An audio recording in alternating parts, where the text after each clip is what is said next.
Ya udah, gue langsung live gitu sayang. Jadi besok gue ketemu sama Bapak Dirjen itu ada urusan, salah satu urusan. Yang TSK siapa bun? Lihat dong di itunya Doktif siapa yang TSK. Kalian udah paham lah. Salpok sama kalungnya keren banget. Ini kalung pemberian orang tua sayang. Kalung, gelang ini selalu aku pakai dari mulai. Ingat nggak? Kalian boleh lihat tuh dari aku sinetron tahun 94 sama Nika Ardila itu udah pakai kalung sama gelang. Ini pemberian dari orang tua dari zaman dulu gitu. Emang kalung sama gelang itu mama aku selalu ngasih. Jadi itu dari 94 kalian boleh lihat. Aku sudah pakai kalung panjang sama gelang. Sudah pakai ya. Iya, apa sih bukan warisan ya, karena anak cewek itu sama orang tua kalau dari Medan ya, kalau itu dikasih gitu, dikasih dari orang tua kita. Apa tuh namanya tuh? Besok sidang akhir Kak, NM bukan bun. Besok sidang sela kalian doain semoga nota keberatan yang di eksepsi ini kita kemarin semoga diterima sama hakim yang terhormat, karena kemarin kan JPU menolak, karena kalau JPU tugasnya tidak mungkin menerima, job desk-nya dia udah pasti menolak.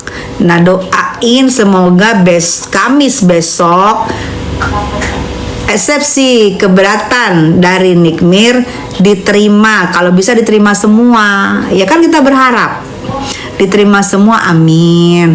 Kalau diterima semua ya buat apa lagi kalau sudah diterima, tidak masuk ke pokok persoalan, tidak masuk ke pokok pembahasan, ya bubar gitu. Tapi doain aja, kita dengungkan terus supaya kalian selalu bilang amin kan, selalu bilang amin kan.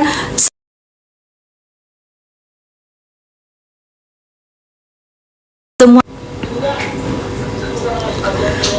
dicariin Mbak Bule Real Mbak, katanya besok mau datang sidang NM. Iya, mau datang sidang NM, betul, sudah ngomong sama aku juga kemarin kan. Yang dendongin aku, muanya aku kemarin itu ininya Bule Real, pacarnya Bule Real, yang waktu di Ambiar aku didandanin sama pacarnya Bule Real, dia muanya itu. Karena sebelumnya aku ketemu bule di klinik Dokwir, jadi ada pacarnya. Ya udah, aku bilang kamu muain aku deh besok gitu, dia yang muain aku.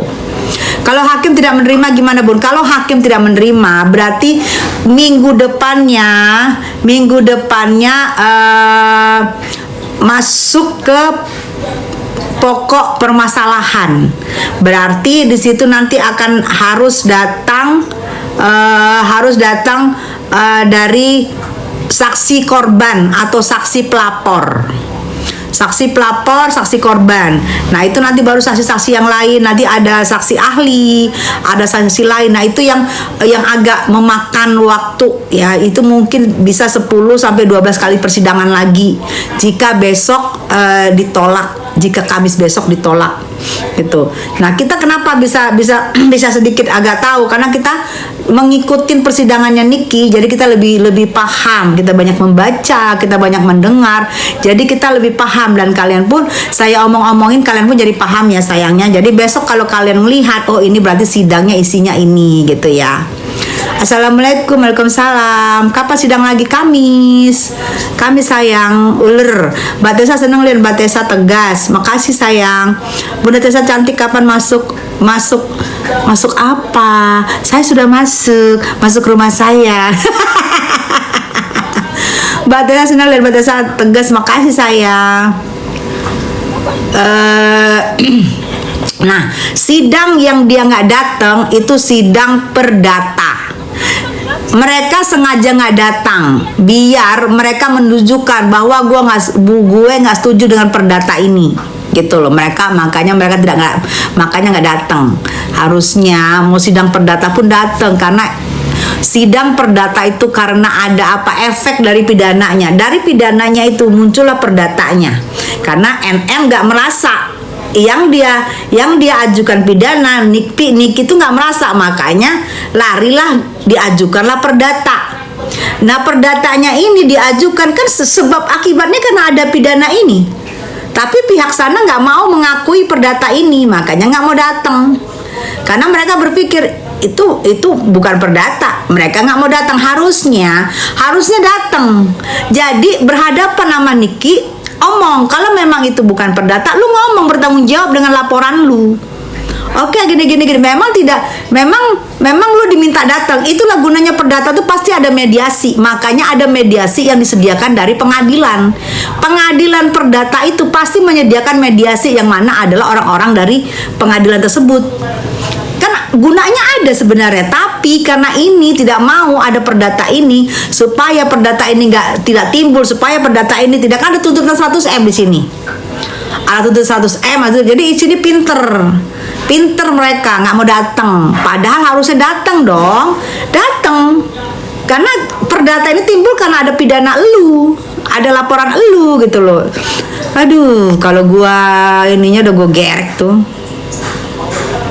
Bunda, maaf, kira-kira bebas nggak Aminiki? Kalau bebas, sudah pasti bebas karena dia bukan penjara seumur hidup. Niki itu bukan penjahat kelas kakap, bukan pembunuh berantai, bukan BD narkocoy, bukan yang berat-berat, bukan koruptor negara, bukan segala macam. Kalau bebas pasti bebas. Kembali saya bilang, saya tekankan, bebasnya karena apa nih? Apa karena demi hukum? Apa karena dibebaskan hakim? Apa karena bebas vonis tidak terbukti? Itu nanti kita lihat bebasnya karena apa atau karena apa. Kalau bebas pasti bebas karena hanya masalah begitu, bukan masalah yang berat-berat yang aneh-aneh itu. Karena dia Nick Mirna seorang artis, bukan seorang penjahat gitu ya. Ini harus dipleset-pleset nih ngomongan di sini nih, sensitif. Sidang selanjutnya kapan lagi? Kamis. Kapan sidang Kamis sayang? Tidak datang nggak apa-apa ya. Ibu cantik tolong kawal kasus pembulian yang dilakukan Ibu cantik tolong kawal kasus pembulian sampean dilakukan si Nenek Peot. Saya sama Ahmad Dhani ada di satu grup dengan jabatan yang sama. Karena kami mempunyai jabatan yang sama, kami ada di satu grup. Begitu juga dengan pengacaranya Pak D. Kami ada di satu office yang sama. Gitu. Jadi otomatis saling dukung karena ini menyangkut Ananda. Bener Bu Rama, makasih ya Rama ya. Ini menyangkut Ananda, yang mana harusnya seorang kalau dia benar